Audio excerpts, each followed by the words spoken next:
Jesucristo, el Verbo viviente, es el único medio de salvación. Él es el centro del pensamiento de nuestra vida, la fuente y la autoridad de la doctrina. El principal propósito de la vida de Cristo fue la obediencia a los mandamientos, exaltando la ley de Dios como un reflejo de su carácter. El principal mensaje a ser predicado en el mundo, basado en Apocalipsis 14, está representado por 3 ángeles llevando el Evangelio eterno al mundo entero. Este mensaje se basa en los encantos inigualables de Cristo y declara que la hora del juicio ha llegado y llama a obedecer los mandamientos de Dios. Mediante su palabra, Dios ha comunicado a los hombres el conocimiento necesario para la salvación. Las Santas Escrituras deben ser aceptadas como dotadas de autoridad absoluta y como revelación infalible de su voluntad. Y aunque el canon de las Escrituras inspiradas está cerrado, el Espíritu Santo continúa iluminando, amonestando y confortando al pueblo de Dios a través del testimonio de Jesús, el Espíritu de profecía. El camino a la vida se traza a través de un camino angosto que debe ser recorrido con confianza a las promesas que Dios dejó a hombres y mujeres fieles que dedicaron sus vidas hasta la muerte por el Evangelio eterno. Los fundadores de la Iglesia soñaron con el día en que la revelación sería una realidad en sus vidas. Miraron con los ojos de la fe a aquel día glorioso cuando finalmente la promesa sería cumplida en la venida magistral de Jesucristo a esta tierra para recompensar a cada uno según sea su obra.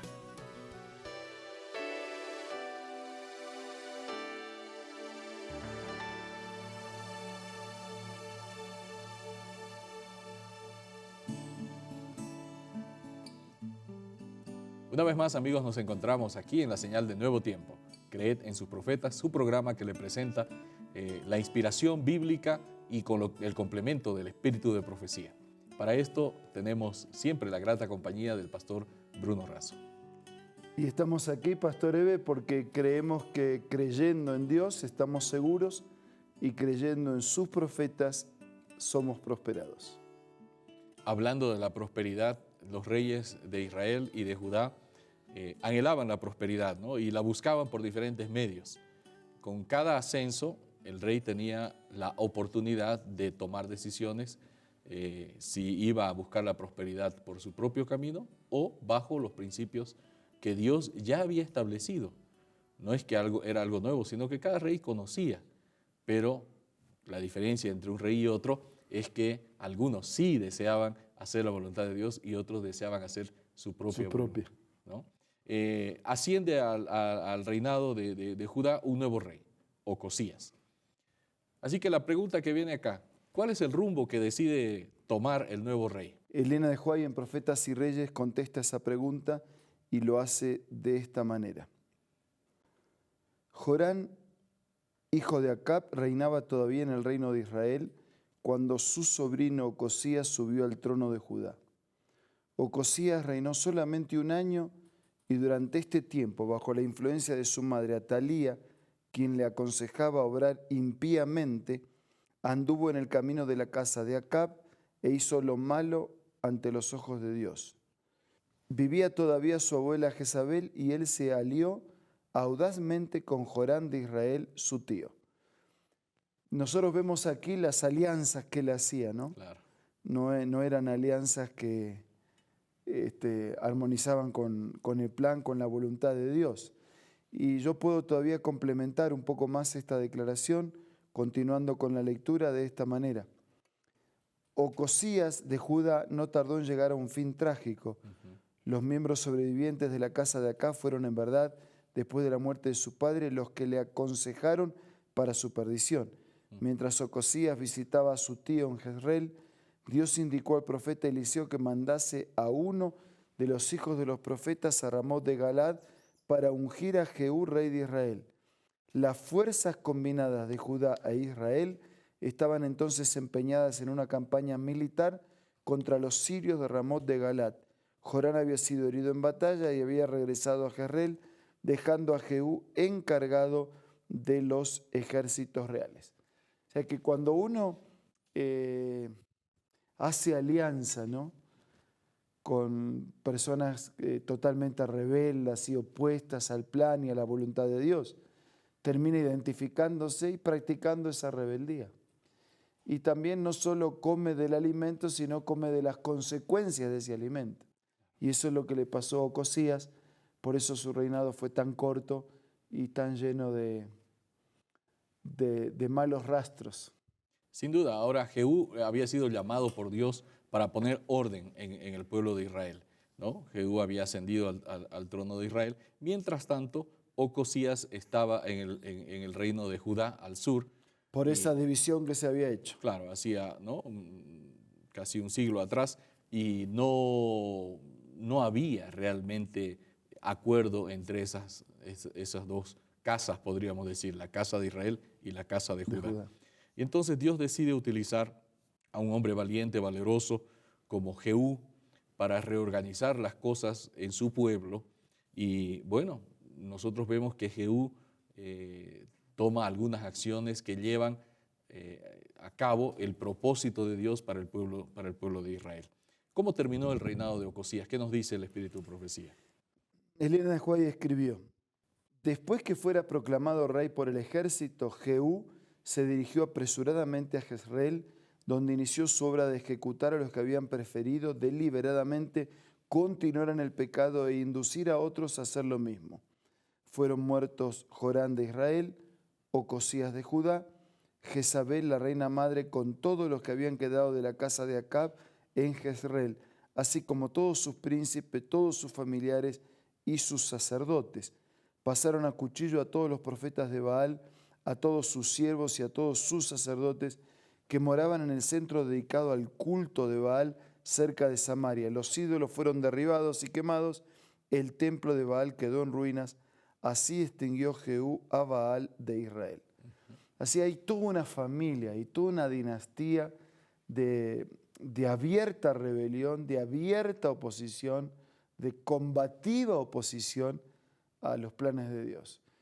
Y los altares, los ídolos, falsos dioses, inexistentes dioses, fueron destruidos, fueron derribados, y los que persistieron en el pecado también fueron destruidos. Yo insisto en esta expresión persistieron porque Dios siempre dio y da oportunidades. Claro. O sea, Dios no está atento a mi primer error para terminar con mi existencia. De hecho, Jesús vino a esta tierra a salvar a los pecadores. Dios no quiere la muerte del que muere. Lo que Dios envía son mensajes de juicio y de advertencia para producir en nosotros el arrepentimiento para que volvamos a Él. Porque separados de Dios, o sea, separados de la vida, el único destino para nosotros es la muerte. La muerte en una matanza, la muerte en una guerra, la muerte en una enfermedad o la muerte de manera natural. Pero el destino de aquel que se separa de Dios, que es la vida, es la muerte. Y Dios no quiere la muerte del que muere. Por eso Él da una y otra y otra y otras, yo no sé cuántas, pero a todos nos da más de una oportunidad para que nos arrepintamos, para que volvamos a Él y para que pongamos nuestras cuentas con Él. A través de Isaías, Él lo dice de una manera figurada, ¿no? Dice, vengan, vamos a hacer negocio, vamos a hacer cuentas. ¿Cuántos son los pecados de ustedes? ¿Cuán sucios, cuán oscuros? Yo puedo lavar y limpiar y vendrán a ser como la nieve, como la blanca lana. Dios no quiere la muerte del que muere. La Biblia está llena de ese mensaje. Pastor, dice que Jehú exterminó a toda la casa de Acab, a Jezabel, a Joram, a Ocosías de Judá. Dice que pasó la espada a toda la familia, a los sacerdotes. Nosotros podríamos pensar, pero esto parece un exceso. Muy sangriento. Muy sangriento, ¿no? Muy violento. Sí, pero mucha gente ignora qué era lo que pasaba, ¿no? Jezabel introdujo una religión que no podríamos llamarla simplemente de idolátrica, ¿no? Una religión depravada. Se encontraron algunos hallazgos arqueológicos sobre el tipo de religión que ejercitaba Jezabel. Ella era no solamente sacerdotisa de dioses paganos, sino que era sacerdotisa de los demonios. Se dice que habían sacrificios humanos e incluso sacrificios de infantes. Realmente toda una... Habían dañado, lastimado y matado a mucha gente. Claro, Lo claro. que pasa es que el ser humano en el pasado y todavía hoy tiende así a cuestionar las cosas de Dios. Cuando las cosas acontecen y Dios no interviene, entonces el ser humano reclama y dice, ¿dónde está Dios? ¿No es cierto? Claro. Ahora, cuando Dios interviene con justicia y termina con el mal, entonces ya nos parece exagerado. Claro. Entonces, le reclamamos a Dios porque está demasiado quieto o le reclamamos a Dios porque actúa de manera muy, muy activa y así categórica, ¿no?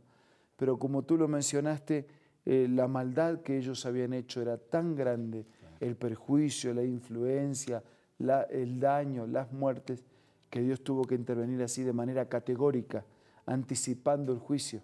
Habrá un juicio final para todos, pero Dios anticipó el juicio para quienes, persistiendo en sus pecados, estaban dañando y matando a tantos.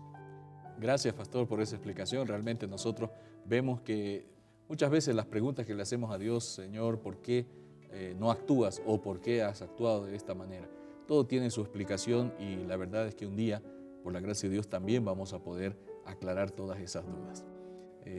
Vamos a tener un consejo importante y enseguida volvemos. Hola, hoy tengo otra cita muy linda para compartir.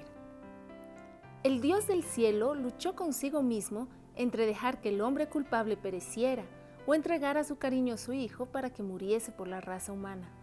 Los ángeles estaban tan interesados en la salvación del hombre que entre ellos se podía haber encontrado a quienes habrían renunciado a su gloria y dado su vida por el hombre que perece. Pero, dijo el ángel, eso no serviría de nada. La transgresión era tan enorme que la vida de un ángel no podía pagar la deuda. Únicamente la muerte e intercesión de su Hijo podía pagar la deuda y salvar al hombre perdido de la tristeza y la miseria sin esperanza. Qué linda cita, ¿verdad? Esta tú la puedes encontrar en este libro maravilloso, Primeros Escritos, escritos por Elena G. de White. Puedes descargar esta aplicación ingresando al App Store o al Play Store, buscando Elena G. de White. También puedes hacerlo ingresando a la página www.aces.com.ar o visita una iglesia adventista del séptimo día más cercano de tu hogar.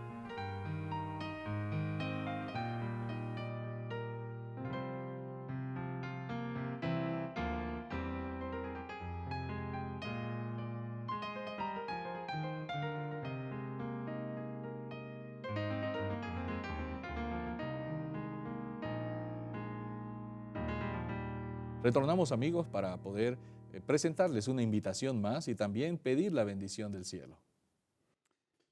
Nosotros podemos encomendarnos a un Dios maravilloso que advierte de juicios futuros, pero que nos convoca al arrepentimiento para no ser parte de la destrucción del pecado y de los pecadores, sino para ser parte de la vida de sus hijos llamados a una vida nueva y a una vida definitiva. Que podamos aprender de las lecciones de Ocosías como para no repetir las experiencias dolorosas de aquellas vivencias que quedaron registradas, para que aprendamos de lo que no tenemos que hacer. Ahora vamos a orar. Señor, te agradecemos porque a través de tu palabra nos adviertes, nos amonestas y nos llamas al arrepentimiento.